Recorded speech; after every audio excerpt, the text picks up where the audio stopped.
Ouais. Bonjour Jean-Louis. Bonjour. Bonjour Cédric. Alors tu vas nous présenter ton activité aujourd'hui. Tu es hypnotiseur, Oui. tu es spécialiste dans l'énéagramme. L'énagramme, oui. Voilà, hypnotiseur, hypnomagnétiseur. Voilà. Hypnomagnétiseur, tu es Hypnotiseur. spécialiste dans l'énéagramme et tu es sophrologue. Et également, je fais également aussi de la sophrologie. D'accord, ok. Voilà. Donc aujourd'hui, le but de cette séance c'est de nous présenter ton activité, de nous présenter quels sont les buts de ton activité, D'accord. comment tu aides les gens, comment se déroulent tes activités et nous expliquer en quoi ça consiste, parce qu'il y a beaucoup de gens qui entendent ces mots mais qui ne savent pas exactement ce que c'est. D'accord. Donc on pourra développer de manière globale sur ton activité aujourd'hui. D'accord. Déjà, alors présente-toi, qui es-tu, Jean-Louis Édouard? Alors, bon, je m'appelle Jean-Louis Édouard, donc je suis à la fois soignant également, aide-soignant, et je fais aussi de la thérapie et également des ateliers, des conférences de temps en temps. Donc moi, là, je vais vous présenter ce que je fais. Donc la sophrologie, je fais de la sophrologie. Donc la sophrologie me permet en fait d'amener les gens dans un état de relaxation.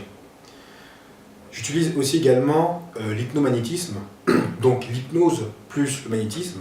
Le magnétisme me permet d'approfondir les trans et les états de conscience. Et l'énagramme en fait qui est le programme de l'ego et de l'essence. D'accord, le Voilà. programme de l'ego et de l'essence. Voilà. C'est-à-dire que ça nous permet, l'énagramme permet de nous voir les programmes de l'ego pour pouvoir nous déprogrammer et pouvoir réussir à avoir ce que nous voulons et notamment aussi nous défaire de certains problèmes psychosomatiques. D'accord, donc selon toi, l'ego est lié au problème psychosomatique. Alors, ce que je veux dire, c'est que l'ego, en fait, c'est une programmation qui nous empêche d'avoir ce que nous voulons. Donc, quand je parle des programmations de l'ego, c'est par exemple 3 programmations, la tristesse, la colère, la peur. Bon. Quand on a peur d'un événement, de quelque chose, ça nous empêche de nous épanouir. Donc ce qui est important, en fait, c'est de voir comment nous fonctionnons. À partir du moment où on arrive à voir comment fonctionne notre ego, et qu'on arrive à voir notre essence, donc l'essence où il y a toutes nos facultés, on peut au fur et à mesure ouvrir des portes et nous permettre d'avancer dans la vie. Donc cela est très important en fait de se connaître, donc de connaître sa partie, on va dire sa partie sombre et sa partie lumineuse. C'est toujours important de connaître ces deux parties et le but c'est d'assembler les deux, ça crée une trinité. Donc c'est un peu comme le yin et le yang et voilà. Quand on met en harmonie les deux énergies, eh ben, on arrive à un résultat concret et optimal. D'accord, ok. Et donc si, alors je dis n'importe quoi, aujourd'hui, moi, souvent on dit dans la vie qu'on a trop d'ego, voilà, lui il a trop d'ego, il est trop... C'est souvent, quand on dit qu'on a trop d'ego, c'est souvent lié à on a trop de personnalité. Souvent les gens font l'amalgame. Tout à fait. Alors, la personnalité, qu'est-ce que c'est? C'est l'ego, en fait, parce que nous construisons notre personnalité de 0 à 9 ans. Donc, en fin de compte, au départ, l'enfant est une chose simple. Hein, quand vous voyez un enfant, quand il apprend à marcher, un enfant ne va jamais abandonner, par exemple. Tout à fait. Alors qu'un adulte, en grandissant, il voit les choses différemment. C'est-à-dire que l'enfant, il est dans son essence, c'est-à-dire qu'il apprend les choses en s'amusant.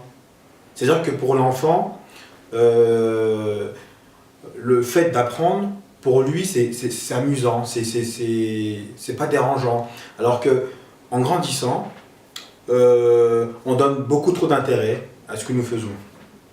Et en donnant trop d'intérêt, eh ben, on rend les choses plus difficiles. Un exemple simple, hein, quand vous allez acheter votre pain, vous ne mettez pas la pression.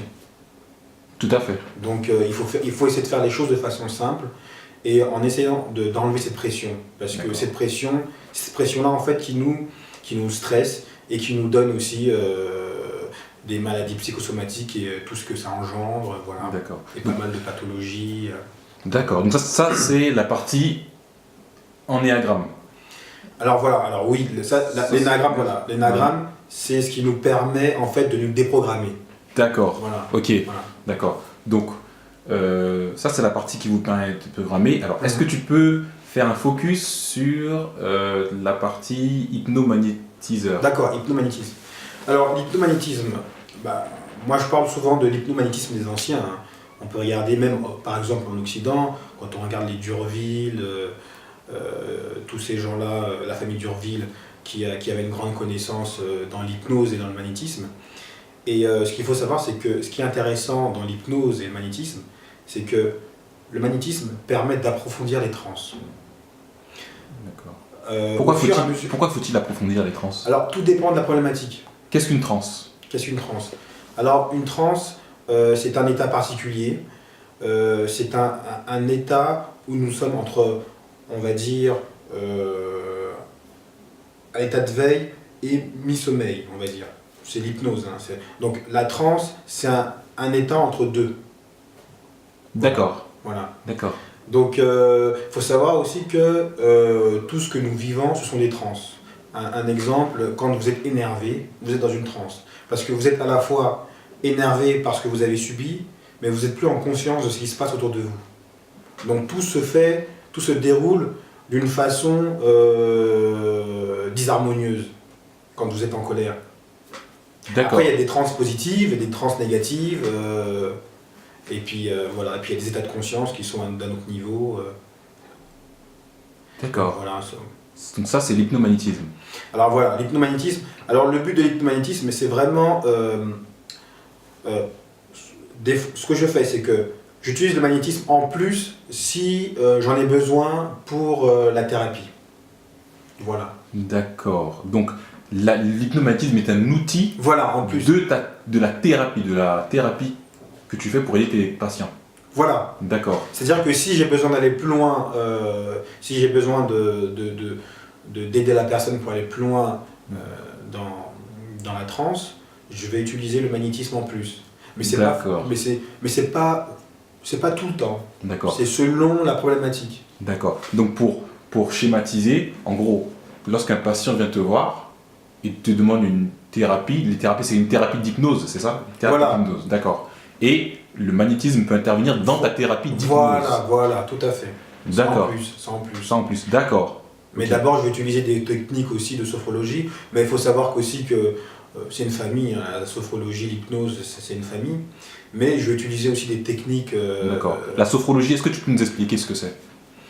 Alors, la sophrologie, c'est un dérivé en fait de l'hypnose. Hein. Mais on va dire que la personne sera un peu moins dirigée que dans l'hypnose, on va dire. Voilà. D'accord. La personne sera un peu moins dirigée. On va dire que c'est un peu plus léger que l'hypnose. Dans l'hypnose, on peut aller plus en profondeur. D'accord. D'accord. Ok. Donc c'est des 3 domaines de prédilection. Voilà. D'accord. Donc après, j'ai des techniques particulières pour emmener les gens dans une transe. J'utilise pas mal... j'utilise certaines techniques corporelles, le souffle, certains mantras aussi qui détendent le corps. Donc voilà, c'est un panel que j'utilise pour permettre aux gens déjà d'être dans un état alpha, donc l'état de relaxation, dans un premier état de relaxation, parce que tout se fait à partir du moment où on est détendu. Si la personne n'est pas détendue, on ne peut pas travailler. D'accord. Donc il faut que la personne soit détendue, c'est-à-dire que quand la personne vient me voir, le stress qu'elle a eu avant, il faut que ce stress-là s'en aille. Pour qu'on puisse commencer à travailler au fur et à mesure. D'accord. D'accord, très bien. Ok. Donc, ce qu'on ferait aujourd'hui, là, je nous ai présenté ton activité. Je te remercie, Jean-Louis Edouard, et pour une prochaine vidéo, on fera un focus sur l'ennéagramme. D'accord, L'ennéagramme, et voilà, on va détailler les différentes étapes de l'utilisation de l'ennéagramme. D'accord.